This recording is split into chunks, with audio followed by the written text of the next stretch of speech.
Bulan Mei sampai bulan Juni ini bisa dikatakan market sedang lesu ya, dimana kalau kita lihat IHSG pun saat ini turun signifikan. Secara year to date IHSG masih minus 7,4%, yang artinya banyak sekali saham-saham di dalam bursa kita itu juga masih lesu, tidak mau naik. Apalagi kalau kita lihat saham-saham perbankan kita di mana 4 bank ini ya, BBRI, BBNI, BMRI, dan BBCA itu masih menjadi tumpuan untuk kenaikan IHSG yang sehat. Dan ternyata sampai saat ini pun juga masih lesu. Nah, sebenarnya bagaimana sih kinerja dari 4 bank ini? Apakah memang kinerjanya jelek sehingga market saat ini tidak mengapresiasi dari saham-saham bank kita? Dan apakah penurunan harga-harga saham bank ini sebenarnya bisa menjadi kesempatan kita untuk memiliki atau membeli bisnis bagus di harga murah? Yuk kita bahas.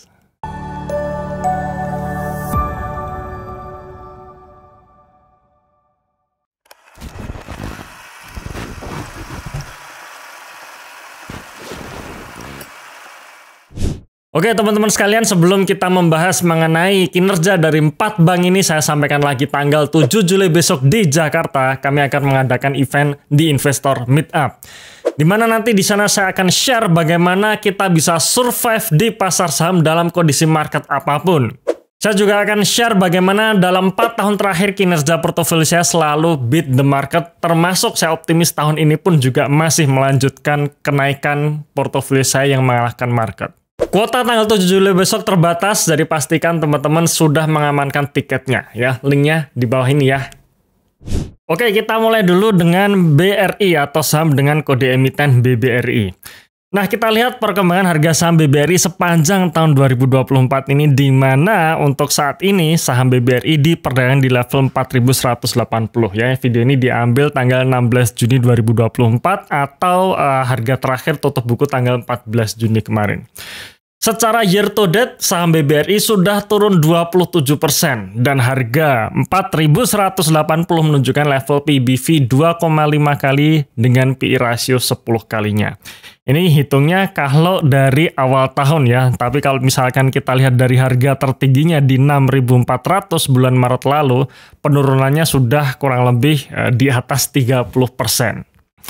Nah, kita lihat kinerja BBRI untuk kuartal 1 2024 ini, di mana sebenarnya kalau kita lihat secara revenue, BBRI ini masih membukukan kenaikan pendapatan ya dari 42,6 triliun menjadi 50 triliun, yaitu total pendapatan bunga bank, baik itu bank BRI-nya sendiri maupun anak usahanya di syariah ya. Artinya secara pendapatan BBRI ini naik 18%.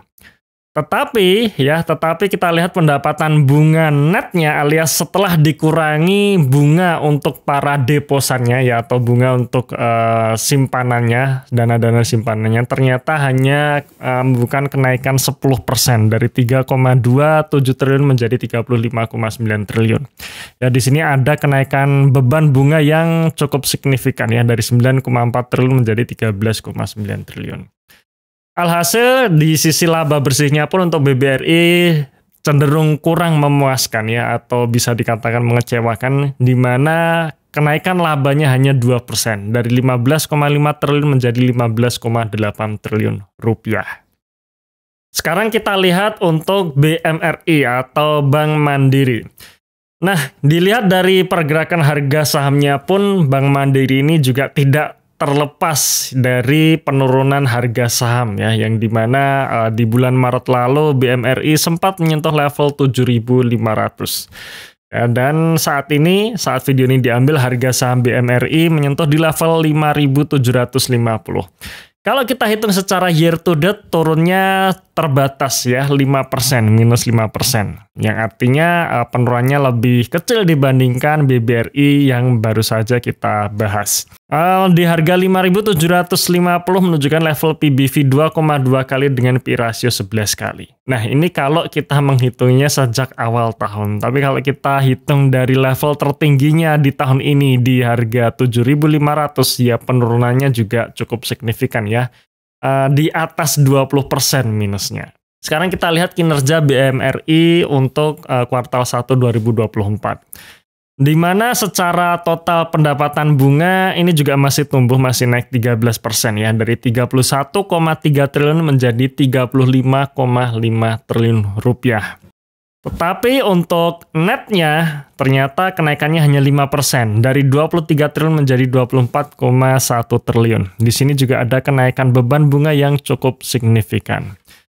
Kemudian di sisi bottom line-nya atau laba bersihnya, BMRI bisa dikatakan juga mengecewakan ya. Tidak sesuai harapan, yaitu hanya tumbuh 1% dari 12,5 triliun menjadi 12,7 triliun rupiah. Sekarang kita lihat saham BBNI. Nah, BBNI pun juga ternyata nasibnya sama. Ya, yang dimana kalau kita lihat sejak bulan April sampai saat ini terjadi penurunan harga saham ya, downtrend yang cukup signifikan juga. Dan kalau kita hitung secara year to date ya, dari awal tahun sampai saat video ini diambil ya, tanggal 16 Juni ya, harga saham BBNI ini sudah turun 20% di harga 4.310.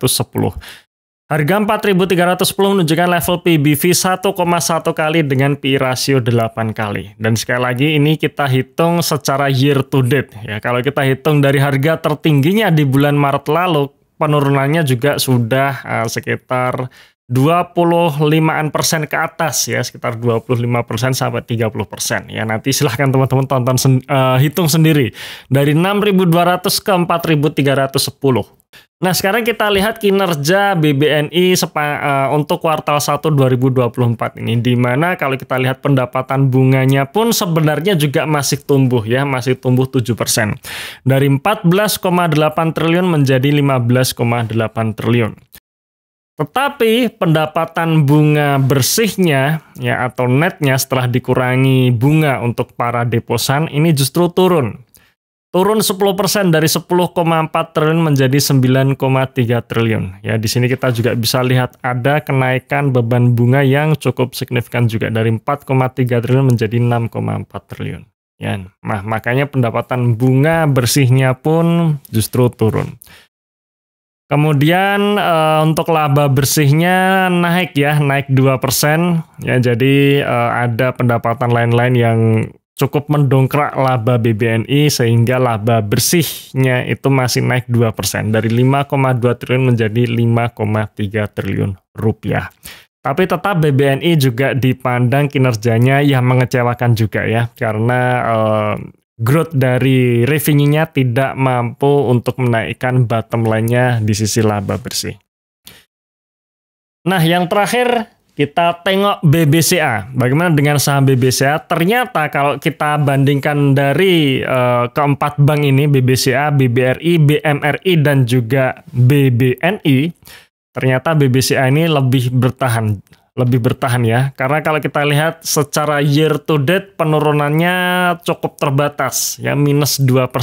Di harga 9.200 saat ini menunjukkan level PBV 5 kali dengan PI rasio 22 kali ya. Cuman memang kalau kita lihat harganya ya memang sudah tidak murah lagi ya. Ini perhitungan dari awal tahun. Kalau kita hitung dari level tertingginya di bulan Maret lalu di harga 10.300, penurunannya juga kurang lebih 10%. Jadi tetap jauh lebih baik atau penurunannya lebih bertahan dibandingkan 3 bank BUMN tadi ya, BNI, Mandiri maupun BRI. Nah, sekarang kita coba lihat kinerja BBCA untuk posisi kuartal 1 2024. Di mana kalau kita lihat pendapatan bunganya ini juga tumbuh ya, tumbuh 9%.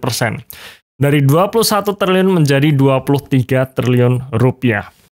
Kemudian pendapatan bunga bersihnya alias netnya sudah dikurangi dengan beban bunga untuk para nasabah simpanannya. Ternyata pertumbuhannya pun juga lebih kecil dibandingkan pertumbuhan revenue-nya ya, yaitu hanya naik 7% dari 18,4 triliun menjadi 19,8 triliun. Di sini juga ada kenaikan beban bunga yang cukup signifikan ya, dari 2,4 triliun menjadi 3,1 triliun. Yang menarik adalah di sisi laba bersihnya. BBCA masih mempertahankan growth di atas 10%, yaitu naik dari 11,5 triliun menjadi 12,8 triliun atau naik 12%. Ya, jadi secara fundamental memang bisa dikatakan BBCA ini lebih baik atau lebih bagus dibandingkan BRI, Mandiri maupun BNI. Jadi bisa disimpulkan kenapa BBCA lebih bertahan penurunannya dibandingkan 3 saham bank yang lain, karena BBCA ini fundamentalnya lebih kuat dibandingkan 3 bank BUMN tadi. Tapi ada satu kesamaan nih, yaitu kenaikan beban bunga. Artinya memang kenaikan bunga Bank Indonesia ya atau suku bunga BI di tahun kemarin maupun di awal tahun ini cukup mempengaruhi kinerja dari emiten-emiten perbankan kita. Di mana ketika suku bunga Bank Indonesia naik, otomatis suku bunga deposito ya itu juga naik, yang membuat beban bunganya naik. Di sisi lain ternyata bank-bank kita ya 4 bank ini takut untuk menaikkan bunga kredit. Takut ketika bunga kredit dinaikkan itu akan menjadi NPL. Sehingga mereka ini cenderung mempertahankan bunga kreditnya supaya tetap stabil saja. Nah, kalau kita pelajari dari 4 laporan keuangan tadi, memang ada satu laporan keuangan yang bisa kita highlight ya, yaitu laporan keuangannya BBRI di mana ada kenaikan CKPN. Kenaikan CKPN ini cukup signifikan yang membuat akhirnya laba bersih dari BBRI ini menjadi lebih tertekan lagi, sehingga itulah kenapa harga saham BBRI bisa dikatakan penurunannya yang paling dalam ya. Jadi dari 4 bank ini harga saham yang turun paling dalam itu BBRI.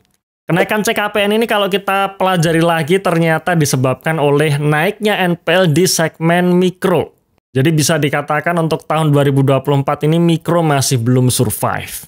Lalu bagaimana dengan prospek ke depan nanti? Apakah 4 bank ini akhirnya akan bisa survive? Kalau saya sendiri berpendapat ya, ketika revenue-nya masih tumbuh artinya bank ini masih terus berekspansi ya.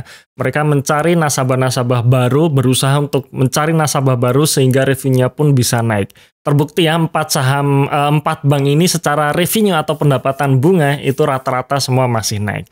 Tinggal mereka mempertahankan efisiensinya saja. BBCA ternyata masih efisien di tengah tekanan kenaikan suku bunga, tapi ternyata untuk 3 bank BUMN lainnya itu tidak survive. Cuman momen seperti ini menurut saya hanya bersifat temporary saja. Ketika ekonomi nanti sudah mulai kembali normal, ketika daya beli masyarakat juga sudah mulai tumbuh, suku bunga Bank Indonesia maupun suku bunga Fed itu bisa kembali melunak, seharusnya kinerja dari 4 bank ini akan kembali menunjukkan growth-nya. Dan jika itu memang kejadian, disitulah biasanya harga sahamnya akan naik kembali. Nah, kira-kira nih dari kondisi 4 bank ini menurut kalian menarik nggak untuk diserok ya? Coba tulis pendapat kalian di kolom komentar.